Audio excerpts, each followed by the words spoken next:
This hour is presented by Affordable Kitchens and Baths. Visit them today at affordablekitchensandbaths.net. Every Thursday, we get to check in with Jeff Gordon, St. Louis Post-Dispatch online sports columnist. You can watch this segment on your phone, your tablet, your laptop, your computer. Go to stltoday.com. Click on the homepage. It says McGraw Live. Click on that, or just go to stltoday.com/McGraw, or watch it the old-fashioned way, or listen to it the old-fashioned way on KTRS AM 550 on your AM dial. Good morning, Jeff Gordon. Well, good morning.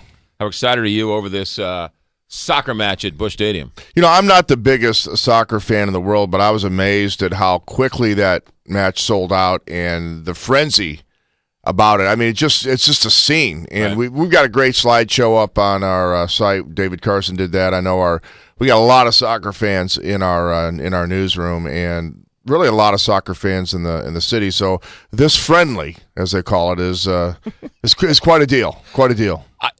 I do not. I don't get soccer. I don't understand soccer. They've tried to explain it to me. I think the coolest part of this match has already happened because they've transformed Busch Stadium. I think that's the coolest part of the match. Yeah, it looks weird. Again, some of those photos are up on our site, our gallery, and yeah, it sort of wedged it in. It's a little short, but again, for a friendly, it doesn't have to be regulation size. So are we going to see the chants, the rants, all that tonight? Are we going to see people bobbing up and down? And we'll see some of that. There's no reason to put a moat there. You know, it's not going to be like South America soccer. But no, it'll be. You can already see some of the color, some of the, some of that energy with the folks behind their teams. Yeah, it's not going to be like Wembley, right? But it's going to be nice. Should we worry about the field afterwards? How cut up is this field going to be after these guys running on it for a couple hours? It'll be a challenge to get it back for the Cardinals, who come right back. I mean, they're pretty quickly, so there's going to be a quick turnaround in that field. Those guys do an amazing job, right? But they're running on turf that was just laid down, so how it could be messy. It looks lush now. But, there could be. I mean, it's basically sod, and it's had no chance to the roots haven't had a chance to germinate. And we've seen some problems in the past on some concerts, and they had trouble recovering from concerts at Busch. So, yeah, there's probably going to be a little damage here. All right, that's one. Also, the PGA Championship here in town. That's an exciting deal. Yeah, my guy, Dan O'Neill, the bogeyman, very excited about this. Yeah, it is a great event. You look at the list of guys, even with couples having his back problem, it's like a whole generation of great golfers here. You know, yeah, they're a little older now. Right. But that is in that pile, just a who's who list of guys we watched for years and years, and they can still play. Now they're going to have to set the course up to account for their age. They can't set it up like they did back when, it was just unbelievable. It was just merciless for a major event. But it'll be it's a great weekend. I'm sorry, but a chance to follow Tom Watson around for a couple hours, that's not a bad day. No, he's still a great shot maker. I remember going to see Watson back in Kansas City when I worked there, and he would put on clinics and just showing. It's almost like a magician.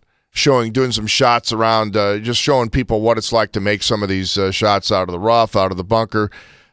If you try to hack around at golf and then you go watch these guys play, right? You really appreciate how they make their money. You really do. You really, and the thing about a soccer or a golf match is you go to the soccer game, you have one view. That's it. You have a seat, you sit in your seat, maybe you move around a little bit, but that's it. At a golf match, you can watch them putt. You can watch them drive. You can be on this hole and that hole. I mean, you get different angles every time. Yeah, if you can follow. You can sit on one course, on one spot on the course, one angle for a while, watch golfers take on the same hole, or you can follow your favorite person.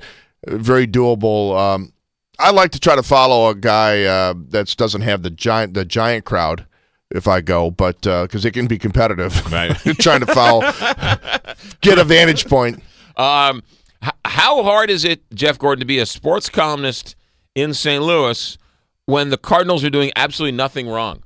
How many columns can you write to say how great the Cardinals are? It's hard because it's the same story over and over again. They just, in this case, they keep coming up with pitchers who can get the job done. Now, it's a little flukish. You got 11 wins by rookies out of your 30 wins so far. That's unusual. It's been Seth Maness, John Gast, Tyler Lyons. I don't think they're really that level of pitcher, but so far So far, it's worked. Like clowns out of a car, they just keep finding, and here they come. The more guys coming out of the farm system. But this new guy last night, he wasn't billed as one of the greats, was he? I mean, why did they call this guy up? Well, he was a classic depth guy. He's progressed nicely, but no, he's not a stud in the sense of a Carlos Martinez, a Michael Wacha, Shelby Miller, some of the others, Trevor Rosenthal. But he works fast. He's efficient. He's done his time, and now you're getting into the depth guys. Right. You're getting into the guys that are there just if catastrophe strikes, and it has. Yeah. How come Garcia didn't have surgery last season or the end of the offseason or whatever?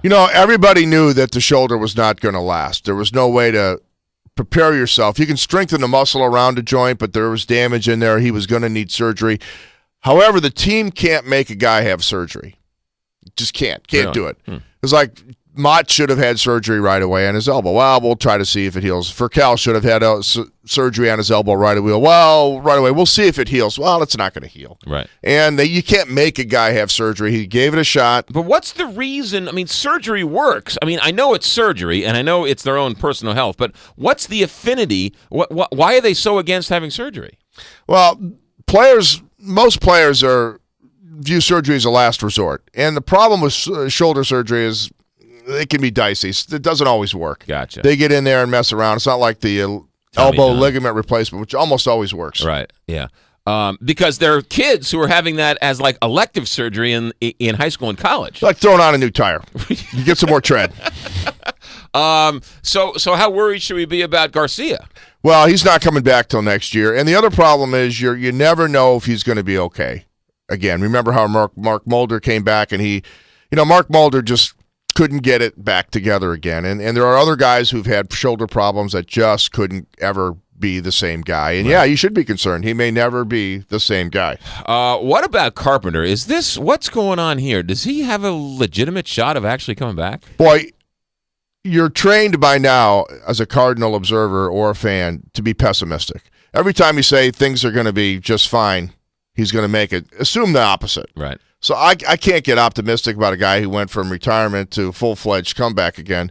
Just like with Westbrook. Oh, at my elbow, I'll be back in a couple weeks. This is not a big deal. And all of a sudden now it's barking at him again. Right. Next thing you know, he'll be having surgery.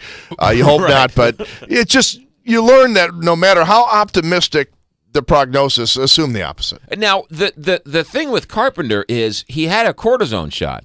And I've had a couple of cortisone shots. You can run a marathon on a cortisone shot and be like, man, I feel great. Yeah, and then the reality sets in. Right, yeah. and after it wears off, you're like, oh, well, that was a bad idea. So the fact that he's throwing these bullpens after a cortisone shot, I'm not all that excited about. Yeah, and he's done the training to try to build up his legs, get over a hip problem. He's trying to adjust his mechanics to take strain off the shoulder. But at the end of the day, he's got a problem that has been sort of degenerative and chronic. I don't know if he can make it back. I mean, it just seems awfully optimistic. Jeff Gordon, online sports columnist for STLtoday.com. Did I see a Sports Illustrated cover story calling the Cardinals the best-run organization in all of sports? Yeah, unfortunately, they also ran a picture that when two of those 5 guys have been jinxed right to the DL.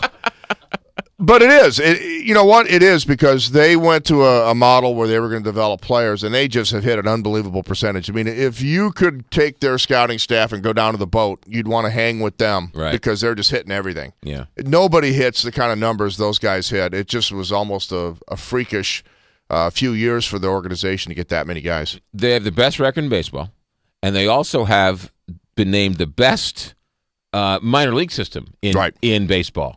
You almost think that the DeWitts have sold their soul to the devil or something. Well, it has worked amazingly well. And compared to the Dodgers, they're going into L.A. to play a team that's got a $230 million payroll, double the Cardinal payroll.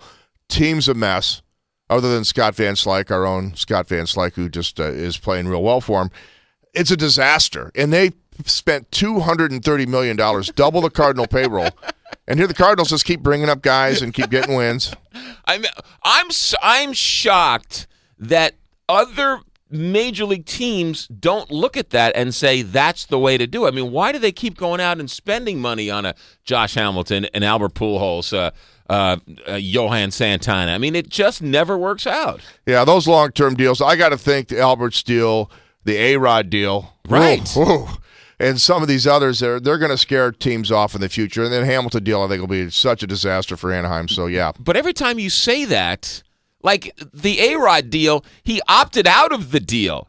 And then they gave him the same deal again. So, I mean, they had a chance. They messed up. They had a chance to get out, and they blew it again. All they had to do was change their phone numbers.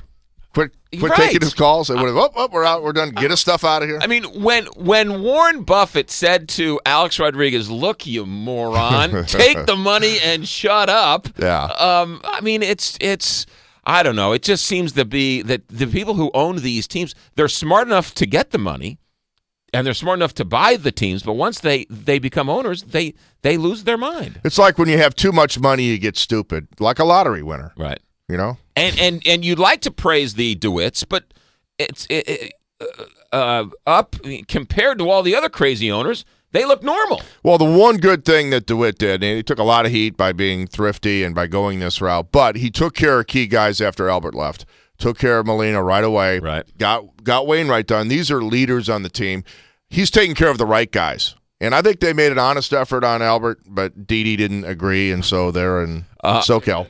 But if they would have signed Albert, would they have had the money to sign Yadier and Wainwright? Every day, DeWitt just wakes up and thanks everybody for Albert not coming. But thanks. He should call Didi every day, say, "Hey, thanks for throwing a fit and dragging your husband out of here. We're going to be good for 10 years. Good luck out there." That is Jeff Gordon, ladies and gentlemen. Jeff, how can we read you? How can we see you? Well, on I'll have a couple things up every day. Subscribe to our Cardinal newsletter. Look at all the cool stuff we got this weekend. A busy weekend in sports. Are you going to the golf match, or what are you doing? Yeah, we'll be doing a couple different things. Still trying to figure it out, look at what our other guys are doing, but we've got a ton of coverage. All right, that's Jeff Gordon. And this video will be posted up at some point so you can see the smiling face of Jeff Gordon, stltoday.com. Jeff, thanks for coming in. Alrighty. 8:45 here in the Big 550 KTR.